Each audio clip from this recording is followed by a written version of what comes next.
जनवरी 30 जोरदार जागरण। पाठ मत्ती 25 अध्याय 1 से 13 वचन। प्रार्थना में लगे रहो और धन्यवाद के साथ उसमें जागृत रहो। कुलुस्सियों 4 अध्याय 2 वचन। जयवंत मसीही जीवन के लिए सतर्कता अनिवार्य है। जब हम परमेश्वर के रास्तों पर चलने का निर्णय लेते हैं तो परमेश्वर का शत्रु हमारा शत्रु हो जाता है। वह एक गरजने वाले सिंह के समान शिकार ढूंढता फिरता है कि कब उसे खा जाए। इसलिए पवित्र शास्त्र में हमें सावधान किया गया है, सचेत हो और जागते रहो शैतान के हमलों से जो तुम्हारा बड़ा बैरी है। पहला पत्रस 5 अध्याय 8 वचन। प्रेरित पत्रस जिसने ये लिखा था जानता था कि कैसे गत्समनी के बगीचे में वह प्रार्थना में सतर्क नहीं था और यही उसके पतन का कारण हुआ। उस यीशु के शब्द याद रखने थे, जागते रहो और प्रार्थना करते रहो कि तुम परीक्षा में न पड़ो। आत्मा तो तैयार है परंतु शरीर दुर्बल है। मत्ती 26 अध्याय 41 वचन। हमारे सतर्क रहने के कई कारण हैं। मसीही जगत में धोखाधड़ी व्याप्त है।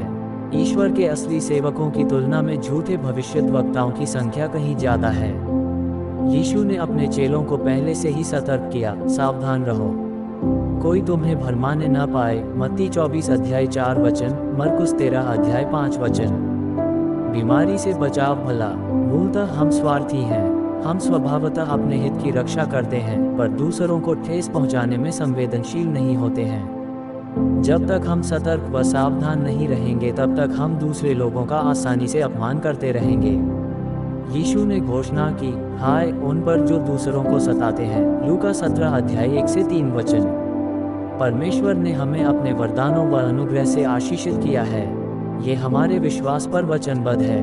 एक अच्छे भंडारी की तरह हमें इसकी हानि व दुरुपयोग के प्रति रक्षा करनी चाहिए। जीवन के जिन क्षेत्रों में हम कमजोर हैं वहां हमें अधिक सतर्क होना चाहिए। सरदीस की कलीसिया को लिखे गए पत्र में मसीह ने चेतावनी दी, जागृत रह और उन वस्तुओं को जो बाकी रह गई हैं और जो मिटने को थी उन्हें दृढ़ कर। प्रकाशित वाक्य 3 अध्याय 2 वचन। राजा दाऊद के आलस्य व असतर्कता के कारण वह व्यभिचारी व हत्यारा बन गया। दूसरा शमूएल 11 अध्याय 1, 14, 15 वचन। प्रेरित पत्रस भी असतर्कता के कारण अपने आप को बचाने के खातिर अपने प्यारे प्रभु का न केवल इनकार किया बल्कि उसे श्रापित भी किया। मत्ती 26 अध्याय 40, 69 से 75 वचन। 5 मूर्ख कुंवारियों की कहानी लापरवाही और उपेक्षा के लिए जबरदस्त फटकार है। मत्ती 25 अध्याय 1 से 13 वचन।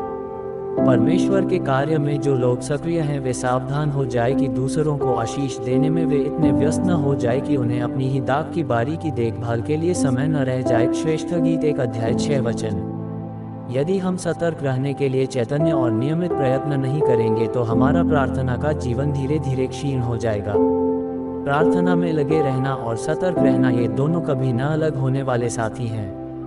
शूनेमिन स्त्री की गवाही हमारी भी गवाही होनी चाहिए। मैं सोती थी परंतु मेरा मन जागता था। श्रेष्ठ गीत 5 अध्याय 2 वचन। सर्वदा भय कभी न क्षय सर्वोत्तम मार्ग है। विलियम जेनकिन। और ऐसे ही हर दिन का वचन सुनने और मनन करने के लिए बारली, पावरी, सितारा परिवार को सब्सक्राइब करें और मित्रों को शेयर करें। धन्यवाद।